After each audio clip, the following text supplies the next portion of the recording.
যারা 0-1 গোলে পিছিয়ে রয়েছে। জমজমাট লড়াই, টান টান উত্তেজনায় পূর্ণ ম্যাচে আবারও প্রচেষ্টায় রয়েছে আইজল এফসি। ম্যাচের শুরুতেই রুবি ভাই 1-0 গোলে এগিয়ে গেল টিম আইজল এফসি। ধন্যবাদ বিক্রম। খেলার শুরুতেই 1-0 গোলে পিছিয়ে মেঘালয়। এবারে আক্রমণে নাম্বার 10 সুন্দর হেড দিয়ে ক্লিয়ারেন্স, আবার আক্রমণে বাম প্রান্ত দিয়ে উঠে যাওয়ার চেষ্টা, কিন্তু সেখানে সুন্দর ব্লক। আবার ছোট ছোট পাস দিয়ে খেলার চেষ্টা মেঘালয়।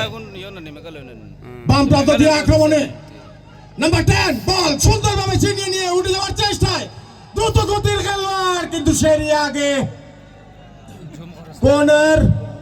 দারুণ একটি ব্লক করেছেন ডিফেন্সে থাকা খেলোয়াড়।